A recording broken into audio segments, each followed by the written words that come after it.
Well, the 4-game losing streak to the rivals is over, and here inside Michigan Stadium, they are going 0-8. Oh. Yeah, the Buckeyes remain unbeaten. Hey, Sorry, Charles. Coach, what impressed you about the Buckeyes win today? Well, first, it's clear it's not 1,000 days or whatever. It's now, 2 minutes? Yes.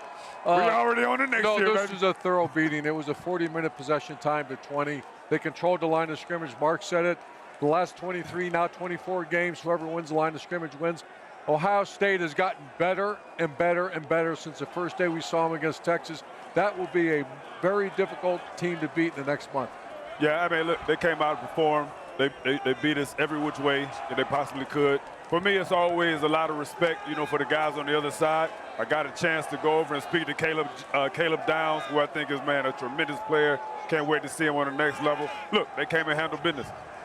Yes, they did. There's nothing else I can say. Yes, they do. Look, Ohio State is the most complete team in the country. Defensively, they're tremendous. Offensively, they throw the football. They run the football with their emergence of Bo Jackson. They're going to be a tough team to beat in the Big Ten Championship next week, but also in the college football playoff. I think we learned a lot about Julian Sayin, right? First time in this matchup, big stage like this. Struggled early. Those first couple of passes, a little bit concerned. Really responded, came back, and then this defense. I know they've allowed, 9 touchdowns so far the entire season. They have been lights out week after week, game after game. Credit to this coach staff and Ryan Day. The 2 red zone stops early in the game. I think Ohio State was still the far superior team, but that kind of set the tempo for the rest of the game. Yeah. 2 red zone stops. So Ryan Day gets that Wolverine off his back. The 4-game losing skid to his rivals is over. Up next, Indiana next Saturday in the Big Ten Championship game. They have exercised the demons. 419 to 163 total yards, and then after half, it was total domination by Ohio State on both sides of the football. What a job all season long by Ryan Day. It's just so impressive. They are just such a complete team. I continually be amazed by Julian Sayin, redshirt freshman. They're down 3-0. They haven't been down all year. Comes out, second play of the game, pick, bad decision, and then just doesn't flinch. Plays like an all-pro. I mean, he was just so impressive. 3 touchdowns, 3 interception. Little bit off because he was only 73%. He usually completes 80%. Yep.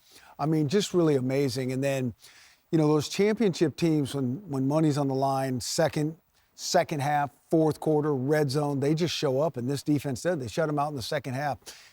Michigan, if they can they got away with it last year with no pass game. Mm-hmm. Second year in a row. Underwood threw for 63 yards. And you thought that would change with Bryce Under. I know he's a freshman here, but 8 for 18, 63 yards. They paid him a lot of money, NIL. I know that's not a big deal, but at the same time, man, they expected a little bit more out of Bryce Underwood.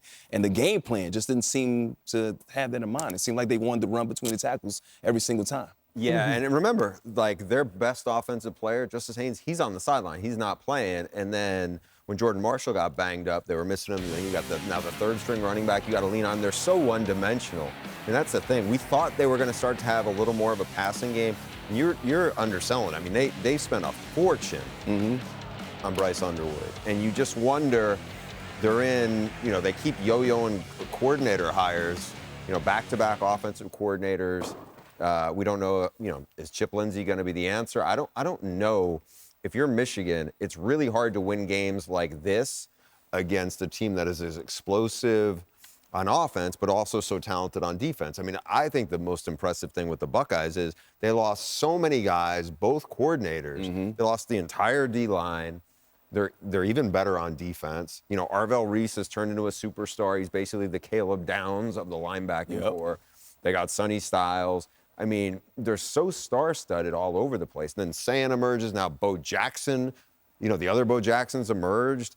I mean, I don't want to say they're incredible because I don't feel like they're unbeatable, but they're clearly the best team in college football. They were just a more physical team. And I'll tell you what exemplified this game today. They had a drive that went from the third to the fourth quarter.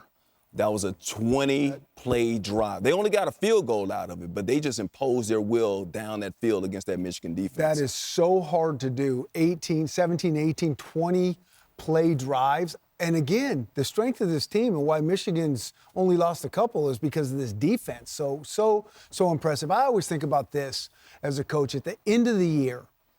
Are we getting close to reaching our potential? Hard to answer, but it's like we know what we got. We've lost a few players along the way. Are we really starting, is this, the whole greater than the sum of the parts type thing? And are we playing our best football in late November? That's hard to do. Those are two big questions, and there's no question this team is playing their best football and late. They have gotten better as it keeps going. They're just still developing. We'll see if they can continue that next week because they are in the Big Ten championship game again, and they will face Indiana